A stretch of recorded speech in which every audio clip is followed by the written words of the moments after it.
David Ventura, his family and a roommate were sleeping in their quiet Herndon apartment Thursday around midnight, when what sounded like a bomb jolted the father of two awake. Ventura said he sprang from his bed to find a surreal scene. A small plane had crash-landed in his living room with its nose resting on the floor next to the fireplace. A battery sat on a sectional couch, and a yawning hole in the ceiling opened to the night sky. As Ventura stood in shock, he said the pilot and a passenger clambered out of the cockpit of the single-engine Cessna 177, and an awkward moment ensued. The pilot asked if we were okay, Ventura said.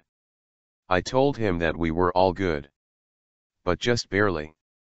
The plane had missed his son Markus's bed in an adjoining room by just a few feet and a roommate's room. Ventura said his 6-year-old boy was oblivious to the destruction that occurred around him. He slept through the crash. Ventura said he shook the boy awake and that his family and the plane's passengers fled the third-story Astoria Circle apartment, fearing the Cessna might explode or spark a fire. From the street, the full scope of the wreck was on stunning display. The plane had punched through the roof of the building and kept going. The tail and a tip of a wing protruded from a ragged hole. Curtains fluttered in the breeze outside Ventura's living room window, and siding was bent at odd angles. The pilot, William Larson, 61, of Vienna, was the only person who suffered serious injuries in the crash and was taken to the hospital, the Virginia State Police said. The injuries are not considered life-threatening. The passenger, Alejandro Tach of Orlando, was treated at the scene for minor injuries. Police said the plane had taken off from Philadelphia Regional Airport and was supposed to land at Manassas Regional Airport. Larson and Tach worked for aerial photographers of Vienna and were taking infrared shots when electrical problems caused the engine to cut out. Authorities did not say exactly what they were photographing, but such images have a number of commercial uses, from finding moisture on flat roofs to counting populations of animals. The pilot contacted Dulles Airport about rerouting to a new destination, police said. The pilot told air traffic he was low on fuel and planned to land on the Dulles Toll Road, said Laura Brown, a spokeswoman for the Federal Aviation Administration.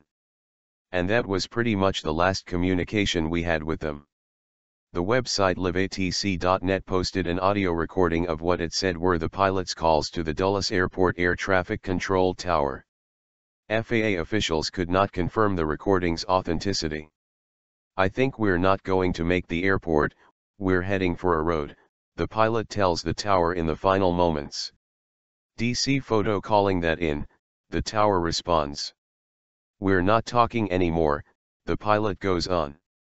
Understand, the tower says. Nothing is heard after that. Stephanie Barris, who lives in a building across the street from Ventura's in the Dulles Green complex, said she was preparing to walk her dog shortly after midnight when she saw the Cessna dropping out of the sky nose first. She said it slammed into Ventura's building with a boom like a fire truck hitting a fire truck. She said a wing snapped. Sarah Madewell, who also lives in Dulles Green, said she saw the plane moving up and down erratically and teetering from side to side before it crashed. She said it appeared the pilot pulled up at the last second to try to avoid the impact. It looked like a video, Madewell said. It didn't feel real. Barris, who said she is a nurse and a pilot, sprinted across the street in her bare feet to help. She said she threw open the door to Ventura's apartment and was shocked by the chaos. Debris and dust were everywhere, Barris said. Birds were flying in and out of the apartment. It felt like an explosion had happened. Barris said she retreated and knocked on people's doors to get them out of the building. Other neighbors in Ventura's building described the sound and feel of the crash as a large trash bin being dropped or an earthquake. Some ran to the street screaming. Virginia State Police arrived at 12:17 a.m. and began evacuating residents of Ventura's building. Red Cross officials said they have helped find temporary shelter for 4 families, including 11 children. A large crane was brought in to remove the plane from the building early Friday morning. A loop was fitted around the plane's tail, and it was slowly lifted through the hole in the roof. The wings were pinned back, and the cockpit was crumpled from the force of the impact. The plane was trucked out of the neighborhood on a flatbed. The FAA and National Transportation Safety Board are investigating the crash. The plane will be taken to Delaware during the investigation, said Eric Weiss, a spokesman for the NTSB. He said a preliminary report would be available in about 2 weeks. There have been no charges filed against the pilot, and no criminal intent was suspected, said Corinne Geller, a spokeswoman for the Virginia State Police.